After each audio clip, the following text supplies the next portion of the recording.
Hello everyone, welcome to smart learning.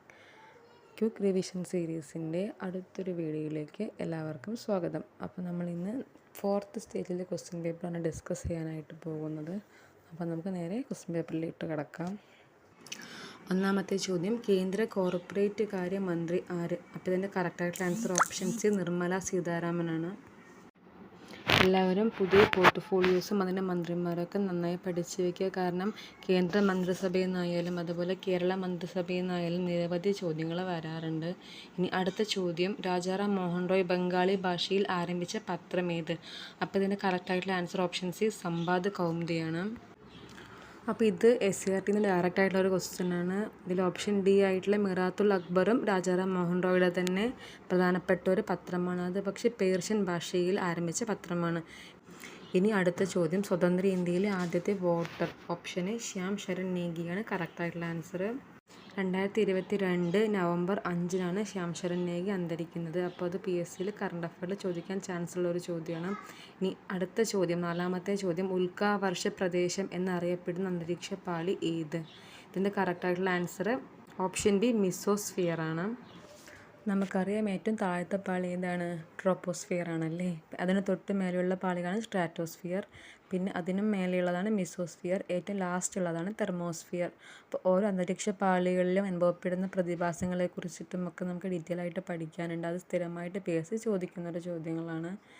ഇനി അടുത്തത്, Indian അസ്വസ്ഥതയുടെ പിതാവ് എന്ന് വാലന്റൈൻ ഷിറോൾ വിശേഷിപ്പിച്ചത് ആരെ? ഇതിൻ്റെ കറക്റ്റായിട്ടുള്ള ആൻസർ ഓപ്ഷൻ ബി, ബാലഗംഗാധര തിലകാണ്. ഇനി അടുത്ത ചോദ്യം, 2023 16ാമത് പുരുഷ ഏഷ്യ കപ്പ് ക്രിക്കറ്റ് കിരീടം നേടിയത് ആരാണ് എന്നുള്ളതാണ്. അപ്പോൾ ഇതിൻ്റെ കറക്റ്റായിട്ടുള്ള ആൻസർ ഓപ്ഷൻ ബി, ഇന്ത്യയാണ്. ആരൊക്കെ തമ്മിലായിരുന്നു ഫൈനൽ? ഇന്ത്യയും ശ്രീലങ്കയും. അപ്പോൾ റണ്ണേഴ്സപ്പ് ശ്രീലങ്കയായിരുന്നു. ഇനി അടുത്ത ചോദ്യം, പറക്കും സിഖ് എന്നറിയപ്പെടുന്ന ഒളിമ്പ്യൻ മിൽഖാ സിംഗ് അന്തരിച്ച വർഷം? ഓപ്ഷൻ ഡി, 2021 കറക്റ്റായിട്ടുള്ള ആൻസർ. 8ാമത്തെ ചോദ്യം, വർണ്ണാന്തത കണ്ടുപിടിച്ചത് ആര്? ഓപ്ഷൻ എ, ജോൺ ഡാൾട്ടൺ ആണ് കറക്റ്റായിട്ടുള്ള ആൻസർ. അടുത്ത ക്വസ്റ്റ്യൻ, പ്രഗ്യാൻ റോവർ വിക്ഷേപിച്ചത് എന്ന്? ഓപ്ഷൻ സി, 22 ജൂലൈ 2019 ആണ് കറക്റ്റായിട്ടുള്ള ഉത്തരം. ഇനി അടുത്ത ചോദ്യം, ഇലക്ഷൻ കമ്മീഷൻ രൂപീകൃതമായത് എന്ന്? അപ്പോൾ ഇതിൻ്റെ കറക്റ്റായിട്ടുള്ള ആൻസർ ഓപ്ഷൻ ബി, 1950 ജനുവരി 25 എന്നുള്ളതാണ്. ഇതിലൊന്നും ഒരുപാട് എക്സ്പ്ലെയിൻ ചെയ്യാനൊന്നുമില്ല, എല്ലാം ഡയറക്റ്റ് ഫാക്റ്റ് ആയതുകൊണ്ടാണ് എക്സ്പ്ലനേഷൻ എന്നുള്ളത് ജസ്റ്റ് ക്വസ്റ്റ്യനും ആൻസറും മാത്രം പറഞ്ഞു പോകുന്നത്. ഇനി അടുത്ത ചോദ്യം, 11ാമത്തെ ചോദ്യം, ഇന്ത്യയിലെ ഏറ്റവും ഉയരമുള്ള കൊടുമുടിയായ മൗണ്ട് K2 അഥവാ ഗോഡ്വിൻ ഓസ്റ്റിൻ സ്ഥിതി ചെയ്യുന്ന പർവ്വതനിര? അപ്പോൾ ഇതിൻ്റെ കറക്റ്റായിട്ടുള്ള ആൻസർ ഓപ്ഷൻ ബി, കാരക്കോറം എന്നുള്ളതാണ്. ഇനി അടുത്ത ചോദ്യം, കോട്ടോണോപോളിസ് എന്ന് വിശേഷിപ്പിക്കപ്പെടുന്ന ഇന്ത്യയിലെ പ്രധാന നഗരം? അപ്പോൾ ഈ ക്വസ്റ്റ്യൻ നമ്മൾ മുൻപത്തെ ചോദ്യപേപ്പറിലും കണ്ടിരുന്നു. ഇതിൻ്റെ കറക്റ്റായിട്ടുള്ള ഉത്തരം ഓപ്ഷൻ സി, മുംബൈ. 13ാമത്തെ ചോദ്യം, ദക്ഷിണേന്ത്യയിലെ ആദ്യത്തെ ഇരുമ്പുരുക്ക് വ്യവസായശാല?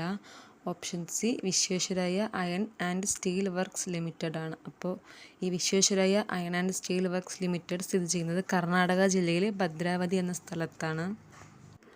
ഈ ചോദ്യങ്ങളൊക്കെ നമ്മൾ മുൻപത്തെ വീഡിയോയിലും ഡിസ്കസ് ചെയ്തിട്ടുണ്ട്. ഇനി 14ാമത്തെ ചോദ്യം, ഇന്ത്യയിലെ ഏറ്റവും വലിയ പെട്രോളിയം ഖനി ഏതാണ്? ഓപ്ഷൻ എ, മുംബൈ ഹൈ ആണ്. ഇനി ഏറ്റവും ആദ്യത്തെ ആണെങ്കിൽ ഓപ്ഷൻ ബി, ഡിഗ്ബോയ്. ആസാമിലെ ഡിഗ്ബോയ് ആണ് ഏറ്റവും ആദ്യത്തെ. ഏറ്റവും വലുതാണെങ്കിൽ മുംബൈ ഹൈ. 15ാമത്തെ ചോദ്യം, ഉപദ്വീപീയ നദികളിൽ ഏറ്റവും നീളം കൂടിയ നദി ഏത്? ഓപ്ഷൻ ഡി, ഗോദാവരിയാണ് കറക്റ്റായിട്ടുള്ള ആൻസർ. ഇനി അടുത്ത ചോദ്യം, കർണാടകത്തിലെ പ്രധാന ആണവോർജ്ജ നിലയം ഏത്? എല്ലാവർക്കും അറിയുന്ന ഉത്തരം തന്നെയാണ് അല്ലേ. PSC ഒരുപാട് തവണ ഈ ചോദ്യം റിപ്പീറ്റഡ് ആയിട്ട് ചോദിച്ചിട്ടുണ്ട്. അപ്പോൾ ഇതിൻ്റെ കറക്റ്റായിട്ടുള്ള ആൻസർ ഓപ്ഷൻ ഡി, കൈഗയാണ്. അടുത്ത ചോദ്യം, ധാതുക്കളുടെ കലവറ എന്ന് വിളിക്കുന്ന ഭൂപ്രകൃതി വിഭാഗം ഏത്? ഇതിൻ്റെ ആൻസർ എല്ലാവർക്കും അറിയുന്നത് തന്നെയാണ് ഓപ്ഷൻ സി, ഉപദ്വീപീയ പീഠഭൂമി. ഇനി അടുത്ത ചോദ്യം, ലാവ തണുത്തുറഞ്ഞുണ്ടായ പീഠഭൂമി ഏതാണ്? ഓപ്ഷൻ എ, ഡക്കാൻ പീഠഭൂമിയാണ് കറക്റ്റായിട്ടുള്ള ആൻസർ. 19ാമത്തെ ചോദ്യം, അമരാവതി ഏത് നദിയുടെ പോഷക നദിയാണ്? Option B, Kaveri. 20ാമത്തെ ചോദ്യം, സുവർണ ചതുഷ്കോണ സൂപ്പർ ഹൈവേ ബന്ധിപ്പിക്കുന്ന സ്ഥലങ്ങൾ ഏത്? അപ്പോൾ ഇതിൻ്റെ ശരിയായിട്ടുള്ള ഉത്തരം ഓപ്ഷൻ ഡി ആണ്, ഡൽഹി, മുംബൈ, ചെന്നൈ, കൊൽക്കത്ത. പെട്ടെന്ന് ഈ സ്ഥലങ്ങളുടെ പേരൊക്കെ കാണുമ്പോൾ കൺഫ്യൂസ് ആയി പോകാനുള്ള ചാൻസ് ഉണ്ട്. അപ്പോൾ അതുകൊണ്ട് കറക്റ്റായിട്ട് പഠിച്ചു വയ്ക്കാം. അടുത്ത ചോദ്യം, ഇന്ത്യയുടെ ദേശീയ ഗാനമായ ജനഗണമന ആലപിക്കേണ്ട സമയദൈർഘ്യം. എല്ലാവർക്കും അറിയുന്ന ചോദ്യമാണ്. Option A 52 second. ഇനി അടുത്ത ചോദ്യം, മൗലികാവകാശങ്ങളുടെ പട്ടികയിൽ നിന്നും സ്വത്തവകാശത്തെ നീക്കം ചെയ്ത് ഒരു സാധാരണ നിയമാവകാശമാക്കി മാറ്റിയ ഭരണഘടനാ ഭേദഗതി. ഓപ്ഷൻ ബി 44-ാം ഭരണഘടനാ ഭേദഗതി. 23-ാമത്തെ ചോദ്യം, ദേശീയ പതാകയിലെ ആരക്കാലുകളുടെ എണ്ണം. Option D 24. ഇനി അടുത്ത ചോദ്യം, വന്ദേമാതരം എന്ന ദേശീയ ഗീതത്തിൻ്റെ രചയിതാവ് ആര്? Option C Bankim Chandra Chatterjee. 25-ാമത്തെ ചോദ്യം, ദേശീയ മനുഷ്യാവകാശ കമ്മീഷൻ്റെ പ്രഥമ chairman. Option B justice Ranganath മിശ്രയാണ് ശരിയായിട്ടുള്ള ഉത്തരം. ഇനി അടുത്ത ചോദ്യം, ഭരണഘടനാ നിർമ്മാണ സമിതിയുടെ സ്ഥിരം അധ്യക്ഷൻ ആര്? അപ്പോൾ ഇതിൻ്റെ ശരിയായിട്ടുള്ള ഉത്തരം ഓപ്ഷൻ ബി ഡോക്ടർ രാജേന്ദ്ര പ്രസാദാണ്. 27-ാമത്തെ ചോദ്യം, അയിത്താചരണം ശിക്ഷാർഹമായ കുറ്റമായി പ്രഖ്യാപിക്കുന്ന ഭരണഘടനാ വകുപ്പ്.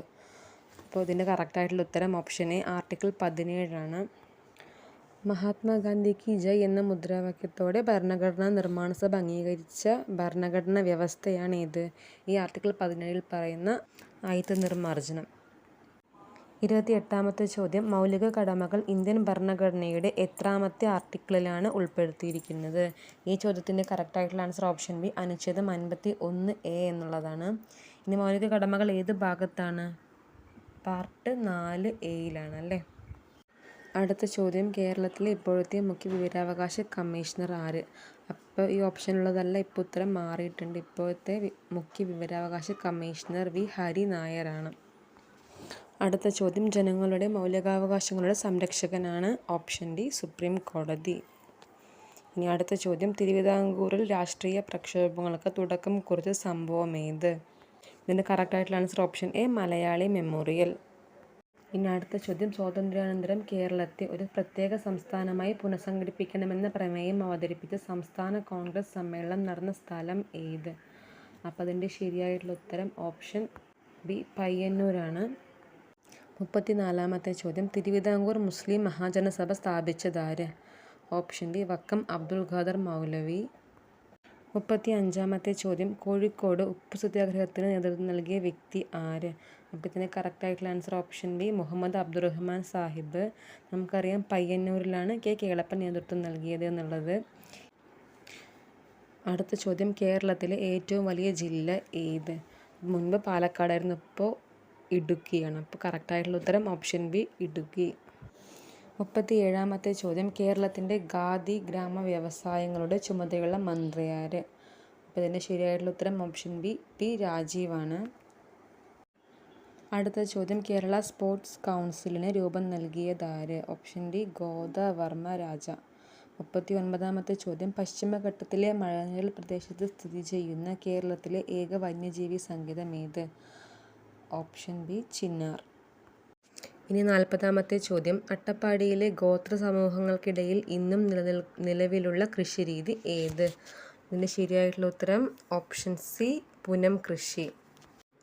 അടുത്ത ചോദ്യം, ഗൗണനാടി, കവനോഗ്, വളഞ്ഞാർ എന്നീ പേരുകളിൽ അറിയപ്പെടുന്ന കേരളത്തിലെ ഒരു പുണ്യനദി ഏത്?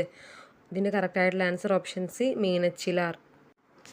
അടുത്ത ചോദ്യം, പഴന്തമിഴ് പാട്ടുകളിൽ പരാമർശമുള്ള കേരളത്തിലെ ഒരു പഴവർഗ്ഗം ഏത്? അപ്പോൾ നമുക്ക് കേരളത്തിൽ ഏറ്റവും സുലഭമായി ലഭിക്കുന്ന പഴവർഗ്ഗം തന്നെയാണ് ഇതിൻ്റെ ആൻസറായിട്ട് വരുന്നത്. ഓപ്ഷൻ ബി ചക്കയാണ് ശരിയായിട്ടുള്ള ഉത്തരം.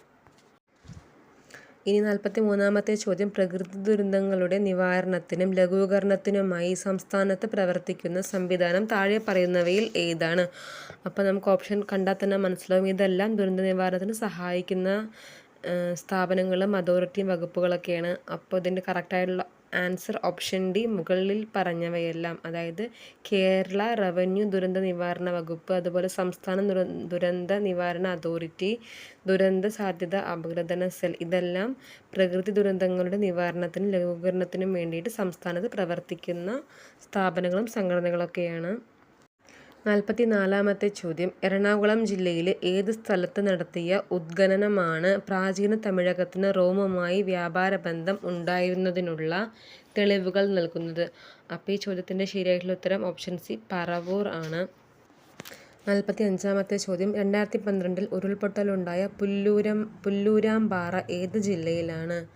അപ്പോൾ 45-ാമത്തെ ചോദ്യത്തിൻ്റെ ശരിയായിട്ടുള്ള ഉത്തരം വരുന്നത് ഓപ്ഷൻ ബി കോഴിക്കോടാണ്.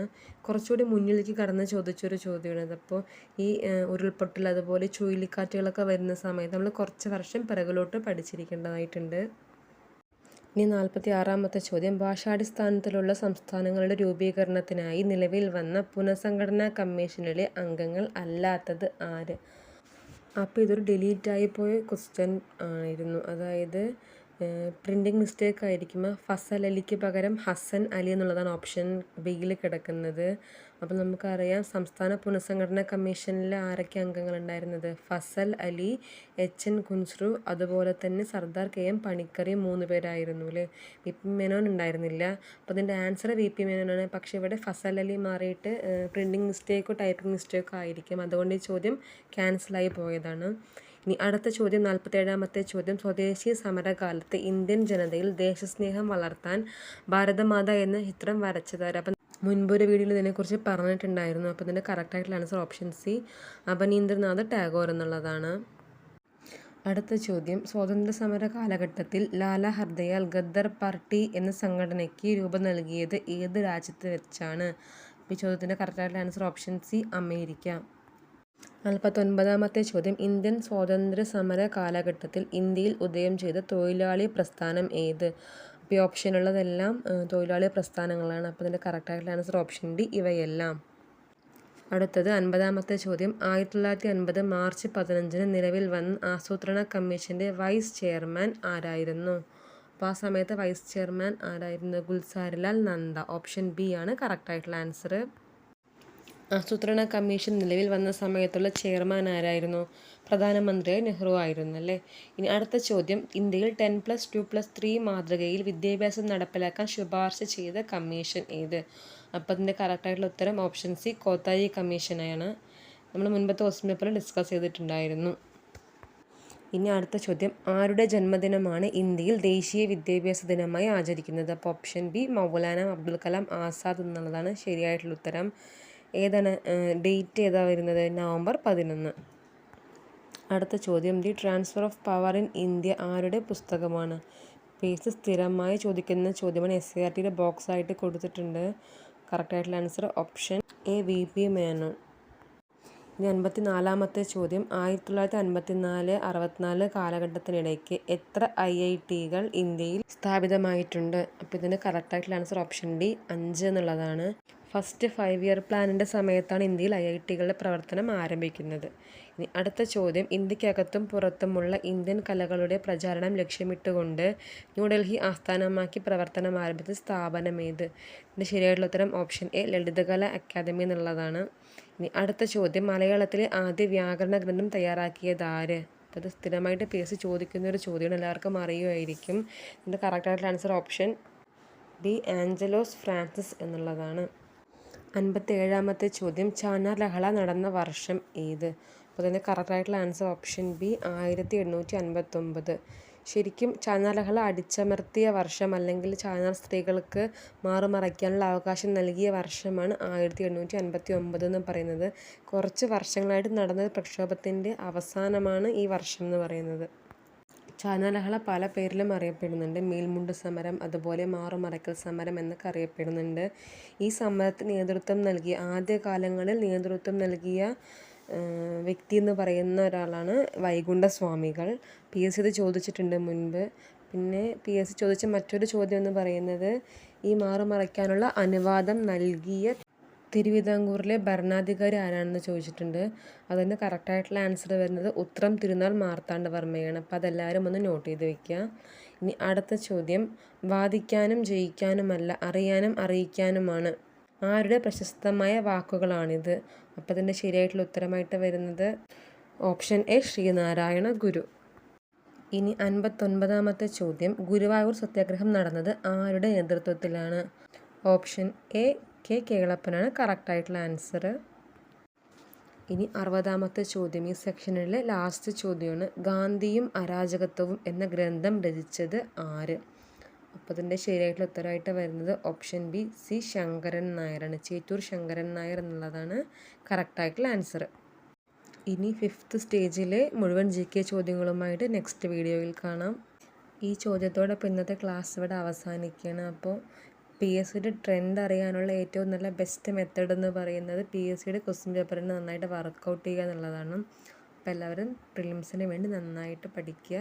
All the best.